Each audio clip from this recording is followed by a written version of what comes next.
giving us a presentation related to his sabbatical leave. And you can read the title. So we're going to learn about applications and tech. Welcome, everyone, and thank you for being here. All right. So thank you for the introduction. And I just got promoted to professor in last year, I believe.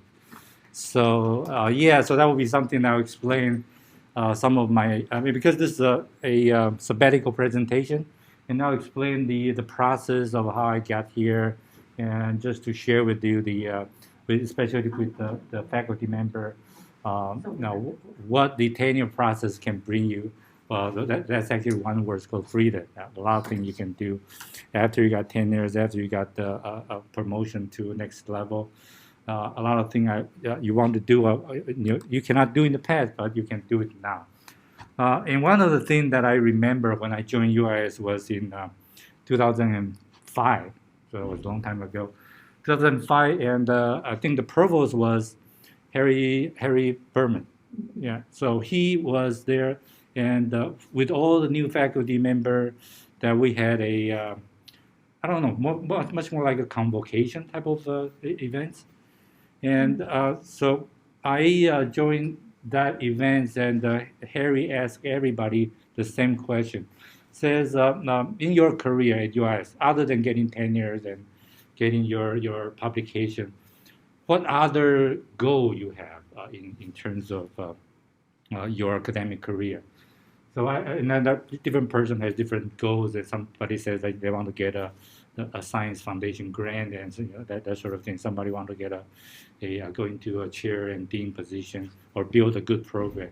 So back then, my answer was that actually this had been my some of the desire in my mind for a long time since I was a student, college student. So I want to write a textbook because during the process of learning, and we all learn from different professors and different colleagues, and some of them have very good teaching style, some of them has different way, and but the textbook that you use kind of determine a lot of what you can deliver to students, because at the end students have to go to the some sort of a written or documented material to do some study. So my answer back then was I want to write a best-selling textbook in some area, probably not in my area, hopefully. But that has been my goal for a long time. But during the process of working at UIS at different level, I don't have that time because we have to do research publication, and I'm a cross-disciplinary researcher. So my research area cover many different area. I have some slide explaining what I do. And so it has been busy, and writing textbook is just something that won't come into the tenure process, unfortunately. So it has been put on hold. But since about 3-4 years ago, I start picking up this goal and start building teaching material. Hopefully, these teaching material can be converted into textbook. Now, the topic, of course, that I'm teaching now is business analytics, and so that become my goal. And on the market, there are already a lot of business analytic books. And so when I'm thinking about what I can contribute to the publication or to the education world, is not copy other people's ideas or standard way of teaching. Instead, I want to find something that is different. And so the main idea here is now I'm going to be picking up new technology that update it as frequent as possible, and publish this type of material in the multimedia way, YouTube's or with the publisher in the open source environment, so people can read it freely. And this is also coincide with my summer teaching that I did a lot between 2014 to 2019. When we still can travel to other countries. So I did earlier in 2014, I traveled to Colombia a lot to do some summer lecture. And since 2016, I teach in China every summer. So that been and in the in those countries, in these two countries in particular, buying a book has been a very costly effort for them. So I try to pick up as much as free material that I can pick up, and using things that can use it right away with their limited resource, and that is basically the idea. So some of the things I'll explain during the presentation, and what I would do today is to go through some of the slide here and introduce a teaching case. A teaching case I use the Google Sheet as a platform to design the some analysis method that you utilize some of the available AI tools not fancy AI tool, but you are using it, you don't know that's AI, but it's AI. So that's what I have, and you can see my past research. It was actually, I have a co-author. He is working in Macau University of Science and Technology, so we do a lot of tourism. And my main research area is in technology adoption. But I think talked to the audience in the classroom earlier. I did some publication in data quality issues that actually my most recent paper in 2020 was a practitioner piece in data quality. So about bias in reading diagram. So that's what I have. So I'll kind of doing that a little bit today. And during the process of applying tenure and writing, when I was applying the sabbatical, it's also the process of I was writing the tenure promotion package. So I was thinking about how do I move from here so I can contribute more to the campus. And of course, that one of the goals is, again, bring back to why I'm writing a book and building this material is, I think one of the way to help UIS to become a better place is, as a faculty member, other than publishing a lot of paper, is that if you can get some material out there with the mark of UIS that people can see outside the world, and then they can adapt your material. That will be another way of promoting our school. So with that in mind, I have to pick an area that is highly desirable on the market, and people like to pursue or like to know more about this area. So I, after kind of looking at my own package of training, I put down these two words: fintech and data quality. So pretty much be the thing I would be doing in the future. And of course, there are a lot of things that I go into the place and meeting some finance professor in different places. And between 2008 to today, well, actually, I start doing my investment since I was a PhD student in 1995. So back then, my parents gave me $20,000. I don't know what to use it. So I decided, well, that was another story. If some of you know me, I would tell you why they gave me $20,000 back then. But I started investing, so I've been investing for a long time, being exposed to different tools, technical analysis tool, some of the very modern tools you see on the web, and so on and so forth. I want to incorporate a lot of those information into the teaching as well. So that's the niche I'm looking at. So in terms of the curriculum that in our College of Business, and we have around the strategic compass discussion and all these process, we have decided that data analytics will be a very important piece of the target that put into our curriculum. So we have designed a new course, which is MIS 376. And this had been put into the core requirement for all the College of Business students. So if you're a College of Business student, you have to take this course to graduate. So it's kind of like the accounting in the past, production operation management in the past. Now this becomes the requirement. And so we want everybody is data literate out of the College of Business. So after that course has been designed, we have designed a major in business analytics. And currently, the major was just launched, I think, last year. And so we don't have a lot of students yet. But there are at least 6 courses, but at least only 5 of them. So those 5 are relevant to my talk today. So the student will go through, other than the basic statistics, they will go through the business analytics course, learn some of the more comprehensive idea about what business analytics is, and I'll introduce in the next slide. And Then going to the course for data visualization, you're using tools like Tableau or Power BI to learn how to visualize the data better and go through the artificial intelligence. I think Hassan, he's in there. He is responsible for that course. And we have Dr. Li Tu-Sing will be teaching data mining. And after all these learning, students have to go through a more like a capstone class, but we call this a practicum class. So it's pretty much like students need to go through a problem-solving process by through identify problem and build out some sort of model or methodology and select or acquire data by themselves and analyze the data using the tool. Various kind of tool. Could be data mining tool, could be AI tool, could be a basic statistic tool. Using these tools to answer some questions. And after the question is answered, then they do a final presentation of some kind. It can be a multimedia presentation, not necessary to be a classroom presentation like this one. It can be like something that we do in a YouTube environment, or even shorter, publish shorter video in the format of the reel, like in Instagram. So something that's short, but people will be interesting to watch, and so that will be some of the ideal result outcome out of this curriculum. So with that in mind, I like to go into the way that I design. Because I'm the person, by the way, the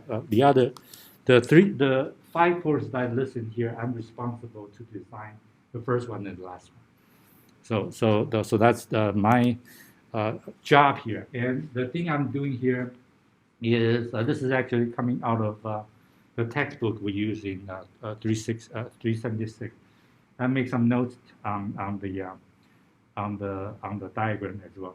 So basically, what you see here is an idea of what we need to know, what students need to know, and even professors actually we need to know what exactly how we look at the marketplace of data analytics. So if a student graduates out of school, you want to go out find a job, and the people ask you what you can do, why you want to be a data analyst or data scientist, what kind of capability you have. So basically, this is the way I conceptualize it. Traditionally, like what we learn in accounting or in a lot of these business course, we are doing something called reporting.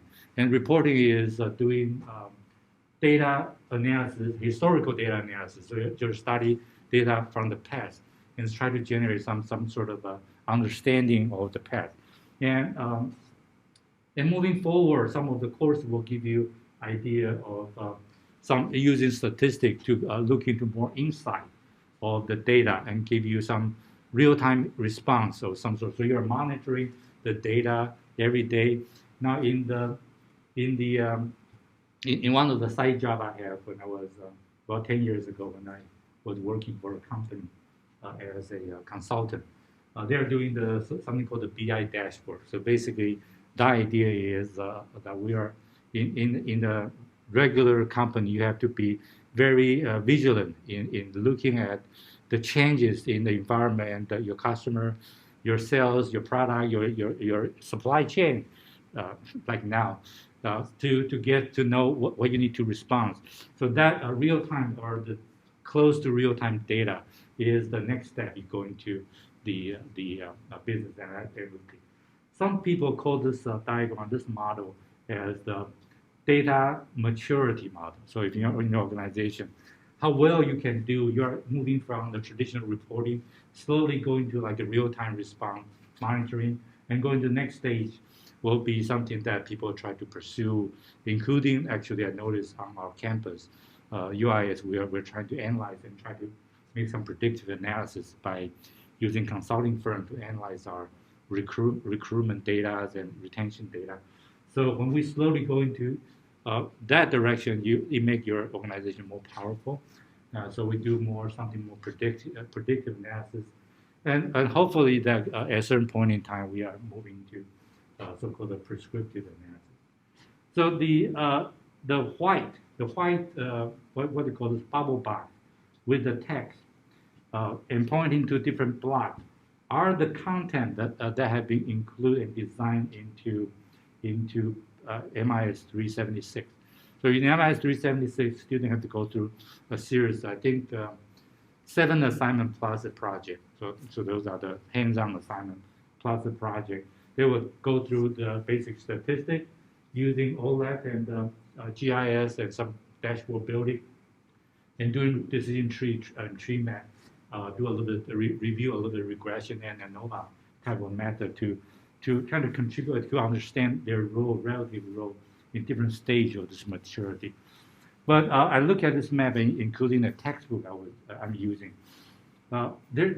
We're missing this part, the machine learning, the artificial intelligence machine learning, which is probably the hottest keyword now in almost every field.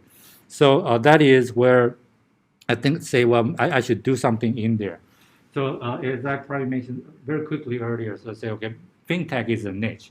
And one of the reasons that moved me to fintech is between 2015 to 2018, we had a lot of international students, Chinese students, as well as students from India, in particular in our program. That so I do two things on my own, as an investor, and also as a professor. I would usually ask the student, especially the new student coming to the batch, says, okay, what do you think what would you like to be after you graduate out of the school? What do you think you can learn from the university, from the College of Business? And I noticed that especially students from China. Now, our perception of the student from China and India is they are into science and technology. Right? So we read news report that they are interested in becoming an engineer, still in technology or something, or medical area. But on the contrary, I noticed a lot of them are more interested in finance. So they want to be a white-collar office worker sitting in the high level of Manhattan skyscraper and looking at the city and manage money. So that's what I found that a lot of people. And when I give them a project to work on, when I ask them to select topic, a lot of them, especially in 2017 and 18, a lot of my students select mobile payment method. So that becomes some of the things that, well, this may be the area I should go into. But fintech, of course, is a big label. There are a lot of area, and I list just not a complete list, but some of them. And I have to kind of focus and put in some, some idea that Tewei Wang said, for example, crowdfunding may be a more useful topic as a research topic or capstone or some sort of thesis study topic for the liberal arts college. So that's maybe a good idea. And this finance or cryptocurrency, kind of fancy, everybody's pursuing. And even my two sons, they are buying cryptocurrency. I'm still stay away from it, but they are investing a lot and made a big return in the last 2 years, just as a young people. So it's a phenomenon we need to kind of focus. So that I decided, well, maybe I should go in there. So this happened in 2019, and I made the presentation 2 years ago. 2 years ago in College of Business when we had our first research curriculum. And this was on the very top. You see that a paper that I highlighted. It's a conference paper. It's not some like a journal publication. A conference paper coming out of two Chinese students that they are working. I taught them 3 courses in the MIS program. That's I don't know why. But so when they get into the capstone project, they are asking me for help. They say, okay, what can I do in the capstone project? So I just asked them, what do you like to do? What topic interests you? So they said they are interested in cryptocurrency. Right? And it was hot even back then. When later you'll see some of the results they generated when the Bitcoin price was only $4,000, $5,000 back then. Now it's like 40,000, right? At least 10 times. It was as high as 65,000 about last year. So anyway, so they start doing this, and so I kind of we have a very long discussion, and I throw a few ideas, and so the basic idea is we are going to be using And I read a few articles back then published out of MIT. They were talking about using Google Trend. Of course, it's not called Google Trend in their paper. It was working paper, never published, but it was released as an internal paper published on their website from one of a famous MIS professor called Brian Jobson. And so he studied the relationship between the price of cryptocurrency, in particularly Bitcoin, and the housing market. So the housing market, they have some sort of up and down, and there are a lot of things people talking about different markets. So they study relationship, find a very high relationship, and the housing market rumor actually was the thing they were studied was actually they collect data from Google Trend. So I said, well, maybe I can use the same method and try to use the Google Trend data to look at the cryptocurrency. And it turns out that the study will be very simple, and so the basic method using there is just using correlation study and regression study and trying to come up with the idea. So so I present that paper in a conference, DSI conference in New Orleans, 2019, and because it was a student paper, they already graduated, went back to China, so I have to do this presentation for them. So I present my own research in the conference. But and usually, you know that in the academic conference, this is a very big one. So every presentation you usually have like 4 or 5 people. But when I enter the presentation room of that particular presentation, it's a full house. It's like 30 people in the room.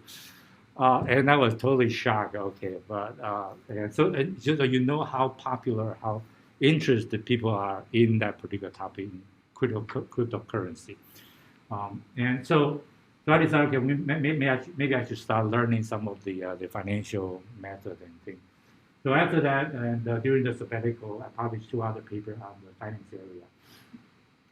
And these are using the data set from CompStat data set, and we did some archival data analysis using methods such as the dynamic time variant analysis to do the study. So published 2 papers in there. But after this work, I noticed one thing. And all 3 work, especially during the process of data acquisition. When you have to collect data, you have to get the data and put them into IBM we use SPSS for all these analysis. And the majority of the time we spend is in the data preparation. Probably just like most of us, especially faculty member, when we're doing research, we just have a student, and in this case, I have all 3 papers the data are prepared by student. And of course, we did the analysis and run the result and write paper by ourselves. But in this particular process, I always question how reliable the data is, especially when I ask a student to pull the data from a data source and put them in Excel spreadsheet, and I do a basic check on how reliable the quality of the data is. But yeah, even though the paper is published, I really don't know. So, so I think I started teach myself some of the more automatic methods to verify the data. And one of the things I did in the last 2 years was try to use Python to pull data directly from the data source and do some automatic checking, deleting the missing data, and some of those. But it worked pretty well. But unfortunately, when I was designing the curriculum, those methods are not, I found that a little bit too difficult to put into the design of my course. So if we have time left in our presentation, I probably can finish up in about another 15 minutes. I'll do a little bit demo on how I did this process using the tool that I select, which is Google Sheet I like to use. Right? So this downloading and cleaning data become the focus of this teaching kit. But of course, we are bringing another piece of, this is a demo, and at the end I'll tell you my future plan is basically in the financial area. Bringing some AI flavor to the teaching case. And the analysis method I selected teaching cases, the content analysis or text analysis. in teaching case. And we're going to be using a method called sentiment analysis method for this. And in the past, about 5-10 years ago, sentiment analysis was a high-tech type of thing, and you have to use the IBM SPSS to and that piece of software we have in our virtual environment, but it's not very easy to use. Let's put it that way. Yeah, there is a learning curve before you can actually use that tool as an analysis. But going back to the original idea of the topic. Now, the reason I introduced this piece is because when I write a teaching case, we need to find something interesting for students to respond. So this cryptocurrency, of course, is interesting for students. A lot of I believe our students are using Robinhood, trying to do some investment. And like I said, my two sons, both of them are buying into Ethereum and Bitcoin. And their profit doubled in the last couple of years, but that's something they are, and so they feel like they're invincible. But this is a good entry point.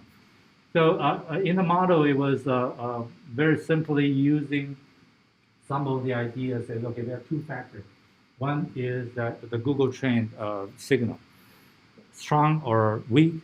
And Google Trend, by the way, is a tool provided by Google and telling you how many people, how many people are searching for that particular keyword, right? So when you put in, say, Bitcoin, and they will give you a number over the last 3 months if you don't specify the time period, and how many people are searching for this word by day by day, high or low. And I'll show actually very quickly to you what it looked like. I have put this on the side here. So this is what the Google Trend search result looks like. So I put the Ethereum, Bitcoin, and Dogecoin here to show you the relative search or interest on the market for the 3 different keywords. So in this case, you can see that I put Dogecoin there because Elon Musk liked this dog or Dogecoin very much. So you can see that when he was announcing or popular on the news, the interest for Dogecoin rise a lot. But this particular, we call them social signal, by the way, now in the research paper. Social signal does not give you like positive or negative response. So when you see a rise of interest, is this a criticism or is this a praise of that particular? We're not sure. So in the research model that we put in there, we try to use some method to make adjustment.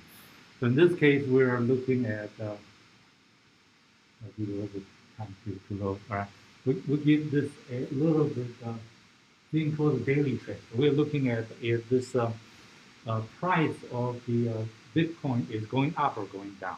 So if the price is going up, meaning that the news is positive, or the interest is positive. If the price is going down, that's negative. So basically, this daily trend is a definition of the price of opening price of today subtract the price of yesterday closing price. So the yesterday closing price, if today's price go up, meaning that this is probably a positive sign. The news is probably positive. And also we use a daily volatility as another factor to predict. So building a model, and the line chart you see at the bottom of the slide is the result of the prediction model. So the basic methodology is we divide the data set for the 3 years before we had the price. This was early 2019. So 2018, 2017. We hold the 2017 and 18 data as the model building data. And we count the last 3 months of the data as the testing data. So this is the testing result of the prediction model. The blue line is the actual price of the last 3 months. And the red line and the gray lines are the predictive value of the amount. Of course, the longer you go into the future, or the timeline going to the right is going to the future, the more error you will have from prediction model. So that's reasonable in most of the prediction model. And but the finding is actually not very useful The reason being that just from the 2018 paper from MIT, they already found out that the soil signal has about 70%, 60 to 70% correlation with the price fluctuation of a particular it could be a stock, it could be a real estate housing price. So, and we found that our square is about 72%. The best way we can get. So that's not a surprising finding, but again, that's good enough for give students an idea to apply what they've learned in the program and use that as a future decision-making tool in their job environment. But we are not satisfied with that result. So how do we improve? And one of the things that I've been doing, actually one of the ideas I acquired using the sentiment analysis was about 5 years ago when we were hiring new faculty members. There was a presenter presenting. She was using the sentiment analysis she basically pulled the Twitter data into a spreadsheet and using IBM SPS as a text analysis tool to study the sentiment analysis. And in 2019, there was I went to UIUC to attend, and I go there every year to attend a conference called Big Data Conference. They have their university science campus or something that host that conference every year. So I go there to kind of looking for new information. And somebody from State Farm was presenting their study of the customer complaint using sentimental analysis. And they also, just for the fun of it, study the tweet from President Trump to see how his tweet, in terms of the positive and negative comments on the issue at that time was immigration issue. So looking at how what happened so that was interesting. So I decided, well, maybe I should give it a try and to see if I can improve the model we have using simply the price as an indicator instead of going to be using some of the social signal market and using sentiment analysis. So that's what we have. But again, the ETL process will be the one of the key points there. So I decided I'm going to be focusing on selecting tools of ETL and tools for the sentiment analysis to do a teaching case. So that's where we have right now. Some of the criteria I list before actually I start building the case.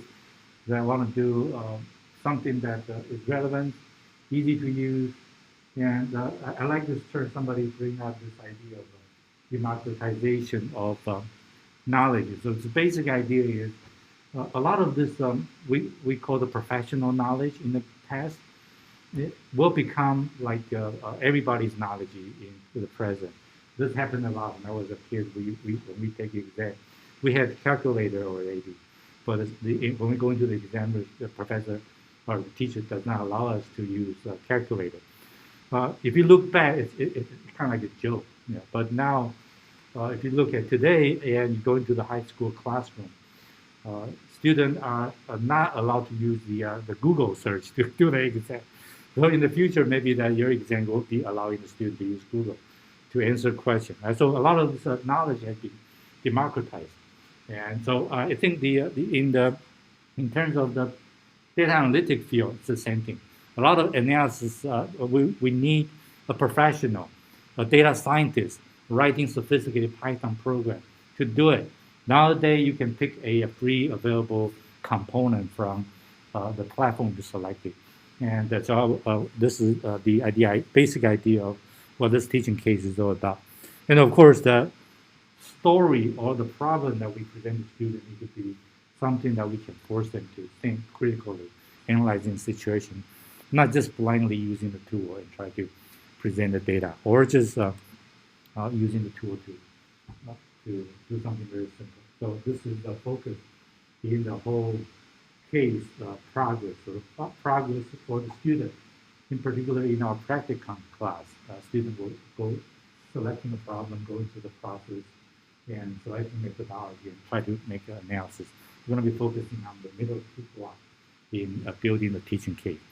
So the rough idea of this case we are going to be using is that we are at the beginning of the practicum class, and it will be a survey of what have you learned in the previous class in terms of AI tool, machine learning tool, and we're going to be introducing you some of the easy to use tools. You match it and select and try to become your own tool set for the student to analyze data. So in the process of selecting tool, and this is a tool, and I decide, well, because it has to be available to students all the time, and it should be easy to access, we'll not go through this difficult license or installation process on our campus. And so it has to be some sort of open environment. And one of the places that we have today, fortunately, will be the cloud environment. So we need to do something. And obviously that we're going to be selecting from the leader on the right upper corner. Right? So this is called the Gartner Magic Quadrant for software. And this particular quadrant or Magic Quadrant is for the AI cloud software. And as you can see, the leaders are Microsoft, Google, IBM, Amazon Web Service. And this was the reason I stopped buying Microsoft stock 2 years ago. They actually generate pretty good return so far. So that, and the result is I'm selecting, in this case, will be Google G Suite, which is we have available on campus. And so if you don't know, if you look up our ITS website, we have institution access to the Google G Suite, and you can use that, a lot of these resources in there. And of course, every person can get a Gmail and use it. And we're going to be using something called some of the add-on API or add-on software from Google Spreadsheet to do some of the things. For the ETL process or the data preparation process, that I select a service called the Rapid API, but they provide some sort of a simple API process. You don't search for data, and you can go on their website and try to find. Say if you want to go for search for some data from Instagram, you can go there and try to see if they have people writing tool for you to use Instagram. And later I will demonstrate how to use one of their tools to bring Twitter data into our discussion. And then I will use the Twitter fetch to do the analysis for you. And for the sentiment analysis, it will be a tool called the text analysis tool from a company, I forgot to put the name on, called the Text to Data. But they provide a Google Sheet plugin. So I'm going to be using that as a tool for presentation. So this is the progress, beginning of the teaching process. To present students with a simple case as, okay, if you want to use social signal to look at whether you should invest today on the cryptocurrency, what would you do?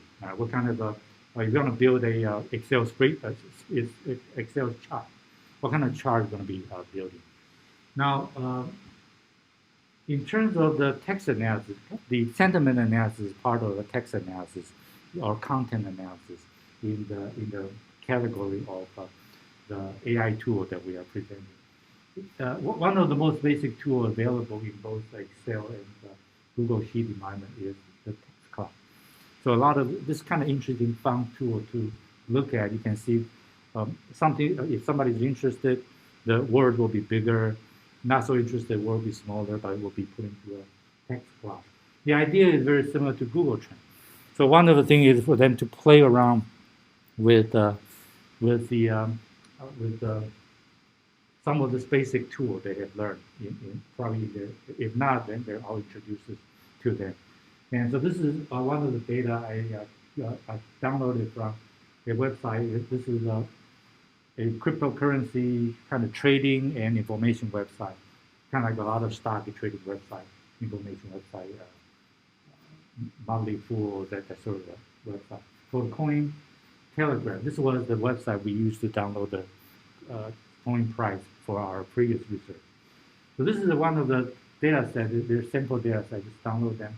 And it has news item. This is a news item, and every row you see here on the first column shows you the title of this particular news item, and where the item is and who publishes what the item, when this item was published, and there is some hashtag was being used. So this is basically not a typical traditional data set about prices. It's a social signal data set in some sort. So using this as a resource, a beginning point to do some analysis. This is the analysis result, and a word cloud generated by this simple tool. And they also provide a word count in terms of, in this case, I count their hashtag. So this is a hashtag count. So I can highlight the keywords that I can search in the Google Trend. So this provides some discussion for students to, let's take a look at, are there differences between, and the left-hand side, the word cloud represents the media, the publishing outlet. Some people try to brainwash you. Let's assume that they're trying to do that, or they try to move the market in a certain way. And the Google Trend represents a popular interest. There is similarity and difference. So we have data here. So this is the Google Trend data, and I kind of put them into these data. By the way, are you see that 15, 62, 19. Google does not put an absolute number on how many people are searching. They use a relative term from 1% to 100%. So if this is the most searched word on that day in Google, that would be 100%. So if you look at the interest of the three different keywords, Ethereum, Bitcoin, Dogecoin, you can see their relative numbers. Obviously, this is very new. This I generated last weekend. So when I was preparing the presentation. So last weekend, you see that this is probably a Friday data, 62, the day before. So Bitcoin obviously is higher. So it's kind of been stable in that way. Right, so is this consistent with this data? In this case, Bitcoin 795, Ethereum 105. If you compare, well, yeah, the general trend is the same, but in terms of magnitude, it's different. Right. But of course, this is not very scientific. We didn't put this under a statistic verification. So it's not, we just get a sense. It's kind of like we are looking for clues. So this is a clue. Okay, we know what's going on the market. Bitcoin. So I would say, okay, if I make the statement, if you want to buy into the digital currency nowadays as an investment, which one would you buy? And I would still recommend Bitcoin because they're still the mainstream, like top of the line. It's kind of like if you want to buy a retail chain stock, which one you want to buy? You might buy my Amazon. You don't buy the second place or third place because the first place is more reliable. So that can generate some of the investment discussion. That will be the idea of kind of put the critical thinking in place. And this tool is of course very loose, and we can and there's some question I presented. We can try to do that. Case number 2, Google Finance, and now we still did not solve the problem of how do we pull data from the original source to the analysis tool automatically go to the ETL process. So the next stage is now we're going to be focusing on ETL, the extraction, transfer, and loading data. Extraction, transfer, and loading data.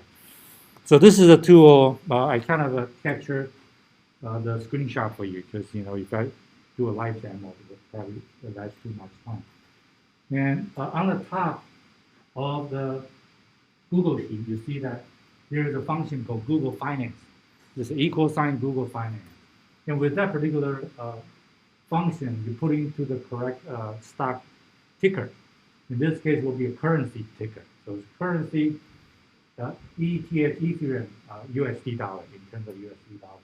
And you put the range and what kind of attribute you want to bring. And that will give you very quickly the data you wanted. And I tried, and this is, I think this is 2 months, yeah, roughly 1 month, a little more than 1 month of data. I tried to pull 3 years data. It was very successful as well. Very quickly, so you can put there from Google Finance And another interesting thing is, once the data is pulled in here, a diagram was generated automatically. And this is actually an AI tool that a lot of the spreadsheet is giving to you today. That they will try to guess what you try to do with the data. And this is what all you're looking at. So this little chart is generated semi-automatically, pretty much, in here. So this is a result, and very simply, and of course, when I was doing play around, in order to search for that little function formula, it took me about one long afternoon to get it. And Google started using the Google Finance, providing Google Finance function, I think since 2018, so not too long ago. They start doing that. And so, and of course, since I'm building the teaching material, I start digging around to see what their function, what function they are. I noticed that most of the time, Excel is a much better tool for us to use. It's more intuitive because people see that a lot since they are in high school. And so it's very intuitive for a student to use Excel. The Excel environment does provide more add-ons and tools. But again, since we are selecting the cloud environment. But Google does provide something that the Excel do not have. For example, the interface directly into the Google environment. So you can actually build a lot of things, very smart things, look smart things on Google. For example, they have translation engine, language translation engine. So you can pull one data and translate into another data, put it on their website, and become the and this Google Sheet can be put directly on Google website. So that made the whole presentation process much easier. And there are a lot of things that we can actually find. And so this is just showing you what we can find in there. And this is another piece of the AI tool. It exists in the Excel environment as well. So if you go to Excel, there's a data tab. You click on that. There's some data cleaning data. And you see that in the data cleanup, and this is one of the jobs that we spend a lot of time doing as a researcher. Now they have real-time suggestions. On Excel, you can see similar things like remove duplication and try to reverse the row and column, that sort of feature. But this cleanup suggestion is interesting. I believe they are building more and more AI tools in there to make this look better. So basically what you do is here, you select this, and they will automatically give you some basic statistic about this data set.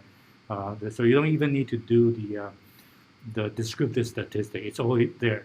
So you don't. Some of the things we teach in our statistics class, you don't need to do it. It's there. It's available information by machine, by data. Similar application. This is another piece which is not focus of today's presentation. Is in Oracle database, which I teach as my main teaching job. They have something called autonomous database. Basically, what it does is it's in the cloud environment, and students can have free access to it. Whenever you issue a query, this is the query on top. So it looks like they are selecting some customer information. Once the information is selected, the result generated. The diagram, different type of diagram generate automatically for you. So you don't even need to build chart. So it's they just AI will learn, and the analysis we do as a business person or any person is must be a lot of people are doing the same thing every day. So it become machine learning's expert to know if you select something like a customer ID credit score, what do you want to see? See this over time, see the comparison between groups, and all this slice and dice will automatically generate. So this is very powerful, and now you can see this in spreadsheet as well. And of course, the discussion point will be how reliable those visualization. And people become lazy because when you see those numbers, you won't go into the data set to analyze yourself because you see that already. And whenever you see something, it impacts your mental status. Right? So it's kind of like the most recent example is we talked about in the pandemic era, which vaccine is the best. right? So in scientific study, there is no, it's inconclusive. We don't know if Pfizer is better than Moderna, is better than the Johnson Johnson. But because the data published to you says that the efficacy rate of Pfizer is the highest, people tend to have this bias already. So the Pfizer is the best, right? Even though after, now there are more evidence shows that with what the newest mutation that Moderna has more protection. But back then people already believed. So the data automatically generated by AI will also impact people's bias very quickly. And this has been evidenced in many literature that I find when I was writing the paper. Say, for example, one of the study from Israel, they have studied the court decision on parole. People being put into jail, and when they have parole hearing, and they use AI to study the criminal's profile and generate recommendation for the parole officer. And that has been criticized as, okay, whatever the AI generated already impact the parole officer. They don't make their own decision anymore, become the very subjective to the tool. So this is some of the discussion point when we introduce this automatic tool to students. Now that need to be examined, right? And so that's one of the important point here. Use case number 3, that we're going to be using more API connector, try to grab more data. And it's actually, probably we don't have time to do it, but I'll just show you the result and how it's done.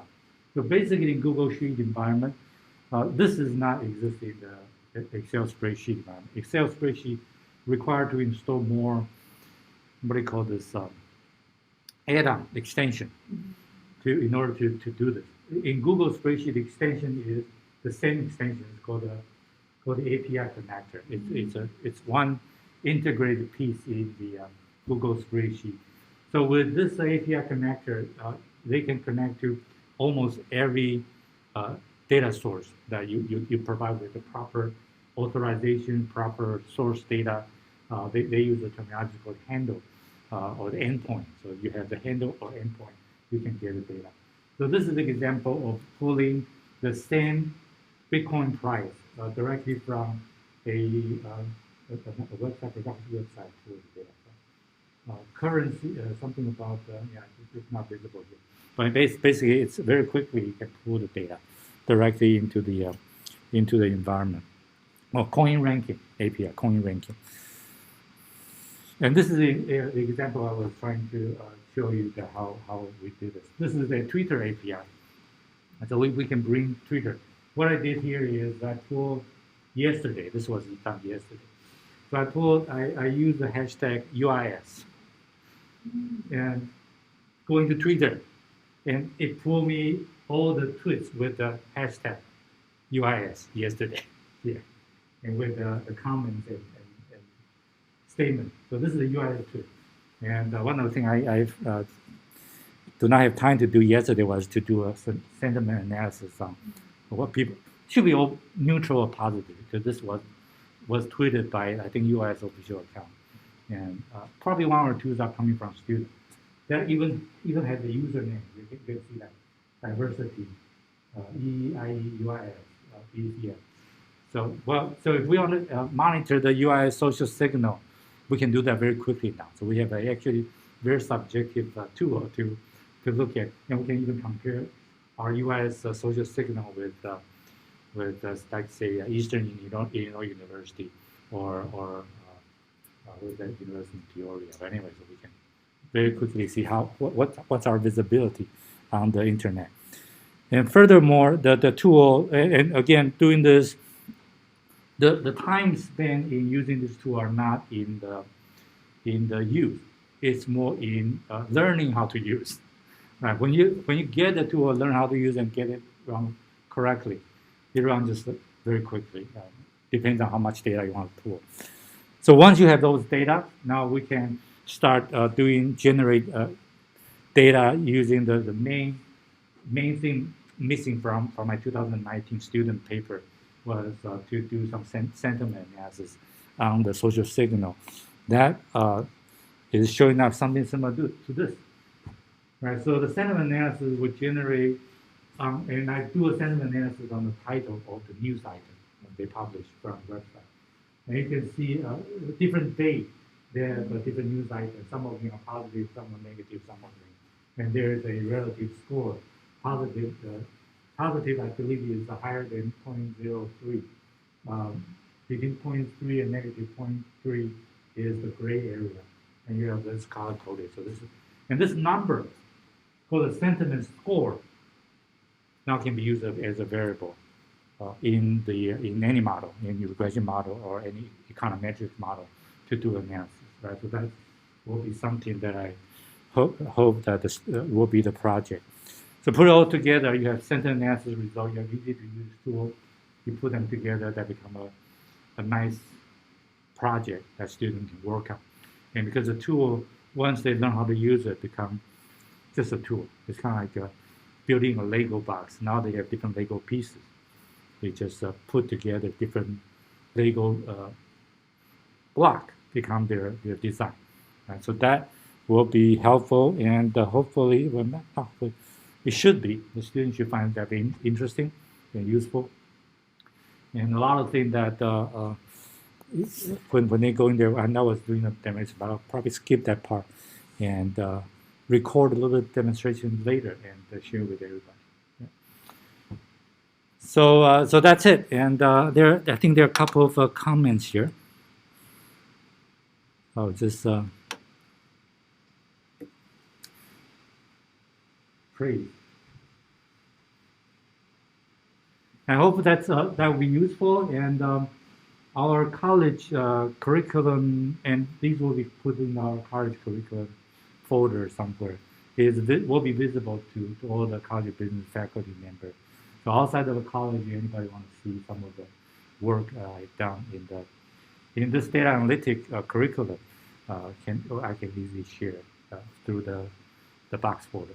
But this slide will be sent to Lucia as a link. You can just go ahead and take a look. Yeah. Yeah, and Chris has Chris promised me that he will be here today, or he said he's going to be here today. He has a question. Please go ahead and tell me.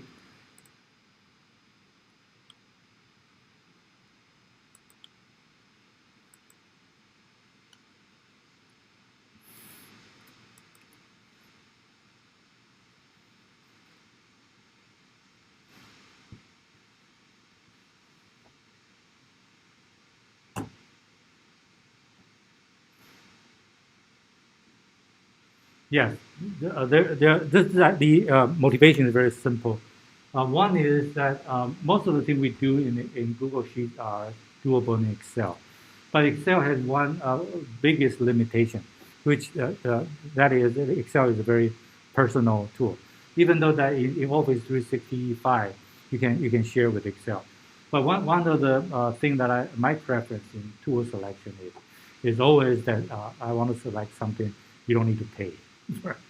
Especially I got mentioned at the beginning of the class, I want to always want to select something that the student does not need to suffer financially to use it. Yes, it's available as a student on our campus to use Office 365, but it is not a resource when I go to Colombia and China. They always use the pirate version of the software, and I don't want them to do. So that is the main motivation. But the second thing is that in terms of the conversion, or in terms of the design in the cloud area, and the Google environment is more original was designed on cloud, so it's naturally a cloud tool, but the Office is actually more like they try to squeeze into the cloud, but originally it was not. It's more individual tool. And because they are so similar, Google Spreadsheet and Excel, students with good Excel training can easily go into a Google Sheet, and learn the new function and be able to pick it up. So that is not to differentiate or discriminate Excel, but just the selection. Yeah. Thank you, Tewei. That's a really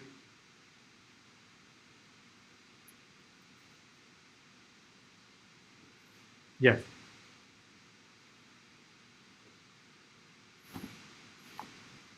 Yes, that was one of the intention, and so to do that, that probably be put a little later, because in order for students to write Python, we have to introduce that language earlier in the curriculum. So in this case, in the college core, we have to, and there are people uh, doing effort to simplify the use of Python already online. So there are some cloud tool using Python, but not with the need of the entire language. So basically, and there are a couple of websites I searched. That's one possible direction we be going there. But the tool using Python is still not as easy as using spreadsheet. And to keep, yes.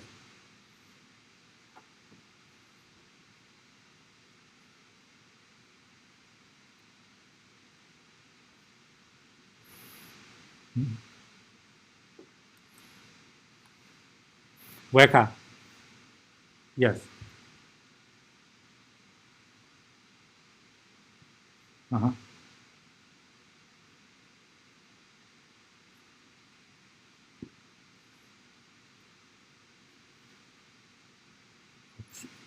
Yeah, Wacker, I've heard of Jet. Yeah, it's new.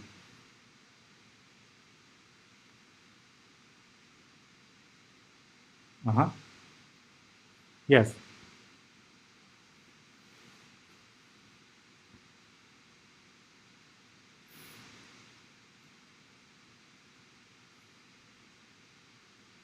Mm-hmm.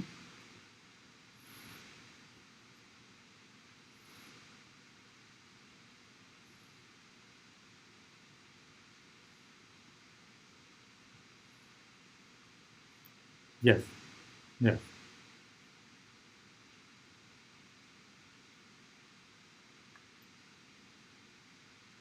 Yes. I hear you. Yeah, that's thank you for the suggestion. I put that on the notes as well. That's a tool. One is called Waka, the other code is called Jess, that Chris recommended as a machine learning tool that is easy to use, that we can pick it up very quickly. Yeah. So thank you. And Yuan, you have No worries, I can ask you. okay. Thank you. Thank you. There are no further questions. Thank you very much, Dr. All right. So thank you everybody for attending the session, and we are closing the session. And I do have a two o'clock class to go to. So, and thanks everybody. Bye.